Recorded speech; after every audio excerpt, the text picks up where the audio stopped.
Já voltamos com o programa Eclésia dessa noite, falando sobre São Bento. O programa então é dedicado a São Bento de Núrcia. Vamos conhecer um pouco mais da vida e da obra de São Bento.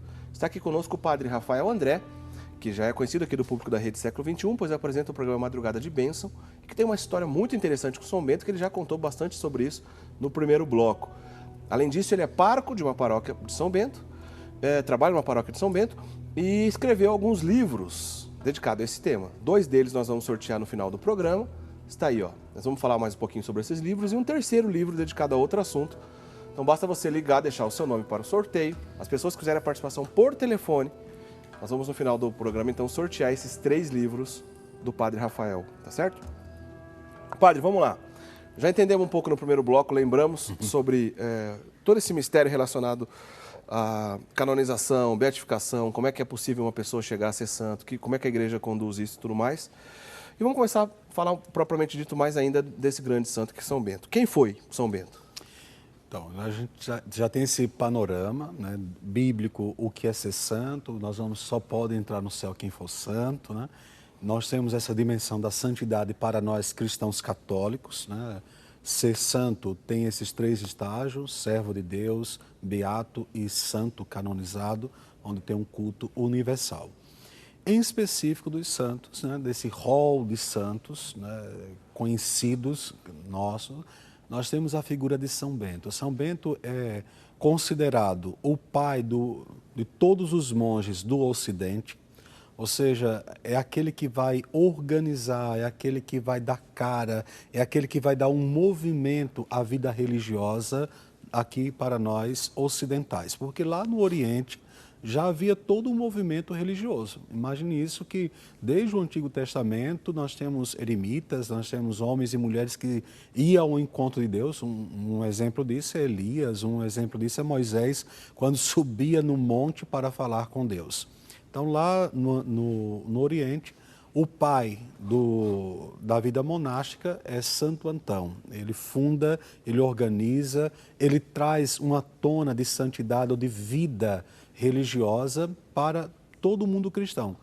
Lembrando, eu aqui abro um parênteses, que veja, até 313, né, com o imperador Constantino, os cristãos, eles eram perseguidos num primeiro momento, eles não eram ali autorizados a cultuar, a fazer as suas práticas religiosas, eram até considerados como pagãos, porque não cultuava o imperador, não cultuava os deuses do campo nem da cidade. E os cristãos foram terrivelmente perseguidos, né, desde Nero e todos os outros imperadores romanos. Com Constantino, há o Edito de Milão, que vai oficializar o cristianismo como religião do império. Isso é interessante porque a partir do momento que o cristão deixa de ser ali algo à margem, né, separado, ele se torna algo oficial. Então, se é algo oficial, é mais ou menos aqui no Brasil, né, que todo mundo, na sua grande maioria, que se considera católico, nós temos aquela subdivisão: católicos praticantes e católicos não praticantes. Mas são todos católicos batizados. Só lembrando um detalhe, padre, que com o imperador Constantino, a partir do Edito de Milão, fica livre o culto desses cristãos. Mas depois com o imperador Teodósio, que afirma mesmo como religião oficial do império, isso, não é mas isso? é Constantino que ele tem essa abertura. O divisor, né? de águas foi com Constantino. Né? É ele que ele vai trazer a paz aos cristãos para exercer o culto. Pois bem, a partir do momento que os cristãos eles estão vivenciando, todos eles, dentro da estrutura romana, do Império Romano, as pessoas começaram a perder o sentido da radicalidade do batismo, de viver o Cristo, de testemunhar a sua fé, de buscar a santidade. Já não havia martírio, já não havia perseguição. As pessoas começaram a ficar uma vida morna. Então, esses primeiros homens e mulheres que nós chamamos de padres do deserto, eles saíam das cidades e iam para os desertos, né? Subiam nas árvores, moravam em árvores. Eles começaram a viver uma vida separada. E veja, sem uma regra, sem uma vivência, mas começaram a viver ali de diversas formas. Essa vida monástica, ela chega aqui no Ocidente. São Bento, ele é influenciado, né, por várias regras. A gente pode dizer assim, um pouco de Santo Agostinho, um pouco de São Jerônimo, começaram a influenciar São Bento. São Bento, ele organiza um pensamento, uma rotina cristã, aonde todos não podem mais viver separados, não podem viver mais distante. Porque São Bento ele traz aqueles que queriam viver a santidade para dentro de uma comunidade e diz, vamos viver uma vida organizada a partir do momento que você consegue rezar, você consegue estudar, você consegue trabalhar e você tem um descanso ou um lazer, tudo pautado por Cristo, você vai ser santo. Aí é onde nós temos o lema de São Bento, orar e trabalhar. É o equilíbrio da vida monástica e da vida cotidiana. Veja, você que trabalha a semana inteira, você tem um horário, uma jornada de trabalho, você precisa também desse equilíbrio. Você tem que trabalhar, você tem que descansar, você tem que rezar e, ao mesmo tempo, você tem que aprender a sua profissão ou se aperfeiçoar a cada dia. Então, a partir do momento que São Bento ele compila uma regra, ele é considerado o pai do monaquismo ou da vida religiosa aqui no Ocidente. Porque ele apresenta, né, ele diz assim, olha, quem conseguir viver essa regra, quem conseguir viver esses princípios, já aqui, já tem o céu garantido. Era um dos fundamentos dos pensamentos de São Bento, né? Quem conseguir viver a regra, né, estipulada, vivenciada ali em santidade, já tem o céu garantido. Então, orar e trabalhar. São Bento nasceu no ano 480, morreu no ano 547, né? Então, quer dizer, a igreja já tinha bons anos aí, como o senhor bem disse, a vida como monge já estava bem já divulgada, esse tipo de vida no Oriente, porém sem uma regra, sem um direcionamento uma direção, único, né? Uma direção.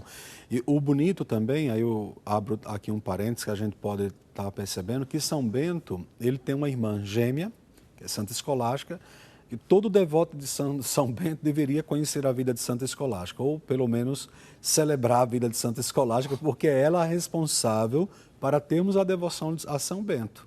Porque, veja, eles gêmeos, né, nasceram ali no mesmo dia, da mesma mãe, no mesmo momento, porém Santa Escolástica, essa figurinha que você está vendo, lindíssima, ela tem a experiência primeira com Deus e é ela, instigada para viver a radicalidade do batismo, que começa a atrair São Bento. E São Bento ele sai da sua cidade, vai para Roma para aprender a filosofia, a teologia, a espiritualidade, vê a decadência que está o império, volta para a sua região e ali ele começa a organizar tudo, né? Mas então Santa Escolástica, irmã gêmea de São Bento, começou ela a aprofundar ali nos mistérios do cristianismo, então foi ela que veio primeiro, vamos dizer assim? Veja, é lindo porque Santa Escolástica, ela tem aquela vida piedosa.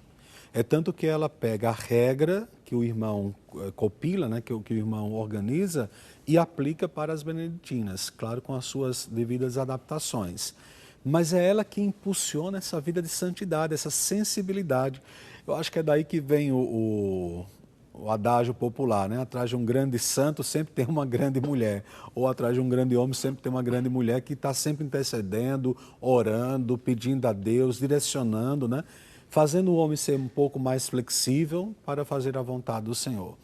E eu sempre falo, celebrando Santa Escolástica, 10 de fevereiro, o dia dela, eu sempre falo isso, que Santa Escolástica é considerada aquela que rompe com a regra, mas impõe um amor que liberta. Por quê? Diz nos seus escritos que ele só se encontrava uma vez por ano, porque a regra de São Bento super rigorosa, a vivência do silêncio, da busca de santidade, né? De plantar o seu próprio alimento, de cultivar o seu próprio alimento, é uma vida bem austera mesmo.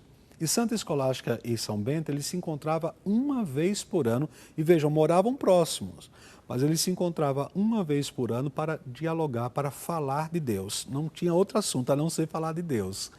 E é belo que um desses encontros, Santa Escolástica falou para São Bento que ela tinha pouco tempo de vida e que precisava falar mais com ele sobre o céu, sobre a vida eterna, sobre Deus, né?